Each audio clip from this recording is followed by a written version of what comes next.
നമസ്കാരം. തയ്യൽക്കാരനായി മലയാളം സിനിമയിലെത്തി പിന്നീട് മികച്ച നടനുള്ള പുരസ്കാരമടക്കം വാങ്ങി മലയാളികളുടെ മനസ്സിൽ നിറഞ്ഞു നിൽക്കുന്ന താരമാണ് ഇന്ദ്രൻസ്. കഷ്ടപ്പാടുകൾക്കുള്ളിൽ നിന്നും പ്രശസ്തിയിലേക്ക് വളർന്ന നടനെക്കുറിച്ചുള്ള കഥകൾ മുൻപും പുറത്തു വന്നിരുന്നതാണ്. ചെറുപ്പത്തിൽ പഠനം പോലും പൂർത്തിയാക്കാൻ സാധിക്കാതെ വന്ന നടൻ അടുത്തിടെ തുല്യതാ പരീക്ഷ വിജയിച്ച് വാർത്തകളിൽ നിറയുകയും ചെയ്തിരുന്നു. ഇന്ദ്രൻസേട്ടനും മാരുതി സെന്നിനും വർഷങ്ങളായി കൂടെയുള്ള മാരുതി സെന്നും ഇന്ദ്രൻസിന് അത്രയും പ്രിയപ്പെട്ടതാണ്. ആദ്യ വാഹനം വാങ്ങാൻ ഒരുപാട് നാളെടുത്തു. സിനിമയിൽ സജീവമായി 4-5 കൊല്ലം കഴിഞ്ഞാണ് മാരുതി സെൻ വാങ്ങുന്നത്. തിരുവനന്തപുരത്തെ വീട്ടിലേക്ക് വഴി സൗകര്യം കുറവായതിനാലാണ് കാറ് വാങ്ങാൻ വൈകിയത്. മാന്നാർ മത്തായി സിനിമയുടെ ഷൂട്ടിംഗ് സമയത്താണ് ഡ്രൈവിംഗ് പഠിക്കുന്നത്. ഇപ്പോൾ ഒന്നിൽ കൂടുതൽ വാഹനമുണ്ടെങ്കിലും അദ്ദേഹത്തിന് ഇഷ്ടം ഒറ്റയ്ക്ക് ആ മാരുതി സെന്നിൽ പാട്ടും പാടി യാത്ര ചെയ്യാനാണ്.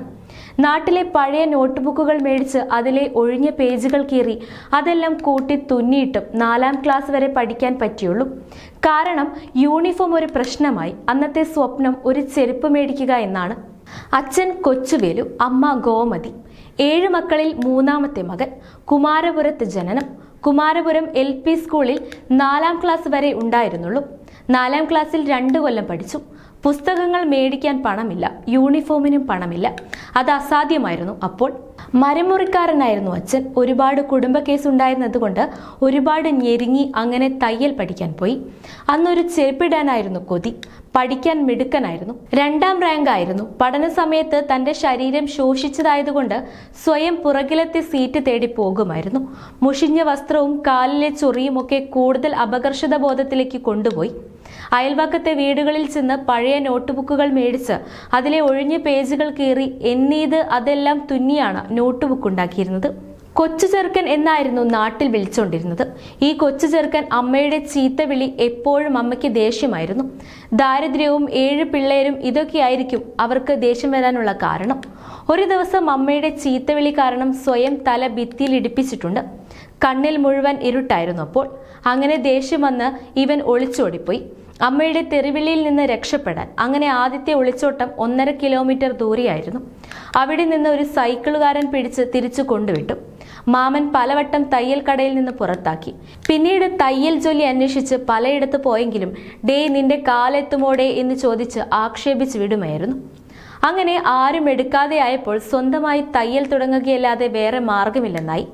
തയ്യലിന്റെ ശാസ്ത്രം പറയുകയാണ് ഇന്ദ്രൻസ്. കൈയുടെ വണ്ണം പിടിച്ചാൽ ആ ശരീരത്തിന് വേണ്ടിയ തുണി കറക്റ്റ് അളവിൽ തയ്ക്കാമെന്നാണ് പറയുന്നത്. കാലം അവനെ ഒരു തയ്യൽ വിദഗ്ധനാക്കിയിരുന്നു. സ്യൂട്ടും കോട്ടുമെല്ലാം തയ്ക്കുന്ന സിനിമാക്കാരായ ജയഭാരതി, ഗീത ഇവർക്ക് വേണ്ടിയൊക്കെ തയ്പ്പിച്ച തയ്യൽക്കാരൻ. നാടകം റിഹേഴ്സൽ കാണാൻ പോയി ഒരു നാടകക്കാരനായി. ഈ രക്തത്തിൽ എനിക്ക് പങ്കില്ല എന്നായിരുന്നു ആദ്യ നാടകത്തിന്റെ പേര്. അതിലൊരു അത്തർ കച്ചവടക്കാരനായിരുന്നു. അഭിനയം കഴിഞ്ഞു സഹോദരന്റെ മകൻ ഹാരം ഇട്ട് കൊടുത്തത് ഒരു പ്രചോദനമായി. അങ്ങനെ കുമാരപുരം സുര ഒരു അറിയപ്പെടുന്ന നാടക നടനായി. സിനിമക്കാർക്ക് തയ്ച്ച് അവസാനം സിനിമയിൽ കോസ്റ്റ്യൂം ഡിസൈനറായി ജോലി കിട്ടി. ആദ്യം ചൂതാട്ടം എന്ന സിനിമയിൽ തയ്യൽക്കാരന്റെ വേഷം, പിന്നെ വീട്ടുവേലക്കാരന്റെ വേഷമായിരുന്നു മിക്ക സിനിമകളിലും. ആ ശരീരത്തിന്റെ പരിമിതിയായിരുന്നു ആ വേഷങ്ങൾ. സുര എന്ന പേര് ആളുകൾ കളിയാക്കി വിളിക്കുവാൻ തുടങ്ങിയപ്പോൾ അസുരൻ എന്ന് വിളിക്കാൻ തുടങ്ങി. പല കളിയാക്കി പേരുകൾ ഉണ്ടായിരുന്നു. അതിൽ കുടക്കമ്പി, നത്ത് എന്നൊക്കെയുള്ളതായിരുന്നു മെയിന്. പുള്ളിക്ക് പിടിച്ചില്ല. പേര് മാറ്റി ഇന്ദ്രൻസ്. അപമാനത്തിന്റെ വേദനകൾ തന്നെ വലിയവനാക്കി. കേരള ചലച്ചിത്ര അക്കാദമി പുരസ്കാരങ്ങൾ പ്രഖ്യാപിച്ചു. മികച്ച നടൻ ഇന്ദ്രൻസ്. കോമഡി കഥാപാത്രങ്ങളുടെ പ്രേക്ഷകരെ കുടുകുടെ ചിരിപ്പിക്കുന്ന ഇന്ദ്രൻസ് ഇന്ന് ലോകം ചർച്ച ചെയ്യുന്ന നടനാണ്. 2019 ഷാങ്ഹായ് ഫിലിം ഫെസ്റ്റിവലിൽ ഇന്ദ്രൻസ് നായകനായി അഭിനയിച്ച സിനിമയ്ക്ക് ഔട്ട്സ്റ്റാൻഡിംഗ് ആർട്ടിസ്റ്റിക് അവാർഡ് ലഭിച്ചു.